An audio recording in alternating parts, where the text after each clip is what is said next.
Kepada wakil rakyat Haprak dan Palatau, sila berambus. Ibarat mencurah air ke daun keladi, masuk telinga kanan, keluar telinga kiri. Demikianlah perumpamaan yang layak diberikan kepada para politikus di Malaysia. Keras kepala dan tidak mendengar kata, malah jauh sekali berubah demi melestarikan keperluan rakyat, terutamanya yang dinamakan sebagai keluarga Malaysia oleh kerajaan copy-paste gagal tebuk atap 2.0.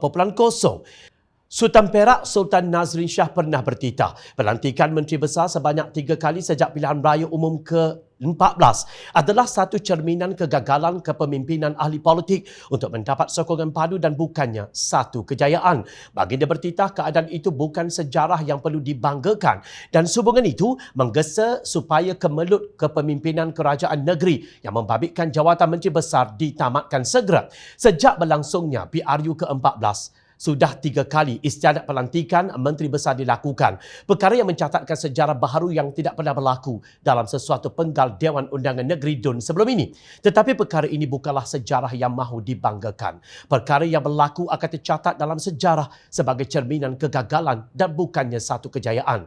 Kegagalan kepemimpinan dalam kalangan ahli-ahli politik mendapat jaminan sokongan padu secara konsisten untuk membolehkan fikiran dan tenaga ditumpukan mentadbir urus negeri secara terbaik bagi kepentingan rakyat. Titah baginda pada Majlis Istiadat Pelantikan Menteri Besar ke-14 Datuk Seri Sa'rani Muhammad di negeri Perak. Sebagai mengungkit kembali sejarah sebelum pelantikan Sa'rani, Datuk Seri Ahmad Faizal Azumu yang mewakili Parti Peribumi Bersatu Malaysia Bersatu telah mengangkat sumpah jawatan Menteri Besar sebanyak 2 kali. Pertama, pada Mei 2018 selepas PRU 14 di bawah Pakatan Harapan PH. Ahmad Faizal sekali lagi pada Mac 2020 mengangkat sumpah jawatan sebagai Menteri Besar Perak di bawah Perikatan Nasional PN pula.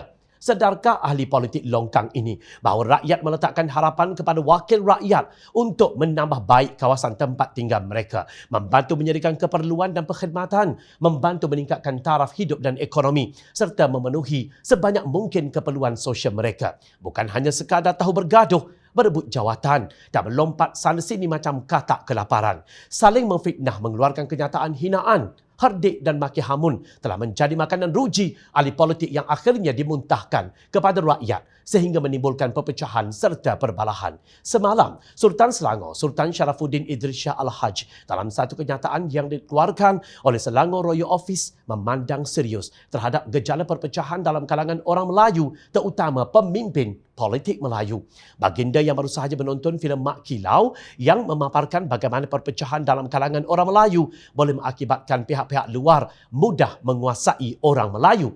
Jika dihayati dialog yang digunakan di dalam filem ini, ianya bertepatan bagi menyampaikan mesej kepada orang Melayu bahawa kekuatan sesuatu bangsa terletak kepada semangat perpaduan dan pegangan kepada agama Islam. Beta menggalakkan masyarakat negara ini terutama orang Melayu untuk menonton filem ini agar ia boleh dijadikan sebagai satu teladan dan pengajaran kepada kita semua bahawa sesebuah tamadun dan negara boleh runtuh seandainya kita tidak bersatu padu dan bekerjasama di dalam mempertahankannya. Titah baginda.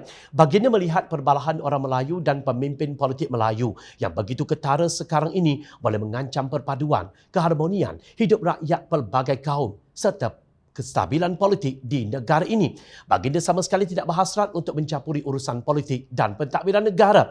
Walau bagaimanapun atas rasa tanggungjawab, baginda bertitah untuk memberi nasihat dan pandangan bagi memperbetulkan keadaan di samping menggesa agar perpecahan orang Melayu dan pemimpin politik Melayu dapat segera dihentikan.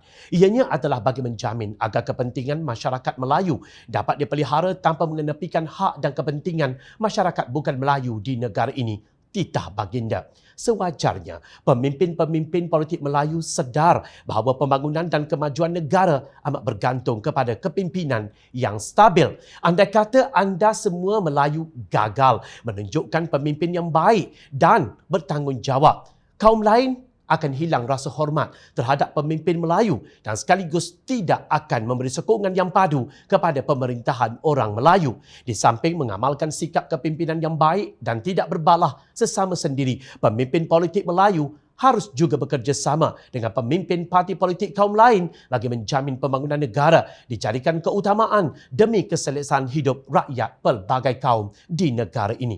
Adakah anda sebagai penonton merasakan bahawa ahli politik akan mendengar nasihat dan teguran seperti ini?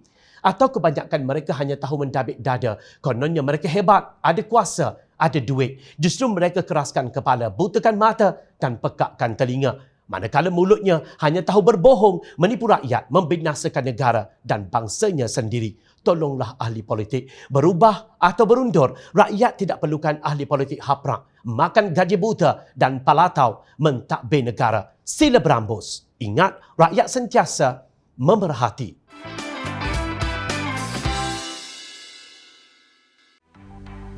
Mencari maklumat dan berita politik yang bebas, kupasan yang tepat, panas.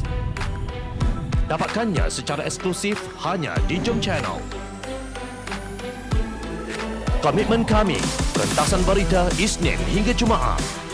Berbicara dan isu semasa, kami garapkan secara langsung. Panel-panel berkaliber dan profesional. Interaktif, pandangan anda kami raikan. Jangan lupa bersama kami di setiap hujung minggu dalam edisi khas mingguan. Jom Channel, moving forward, sharing a new experience.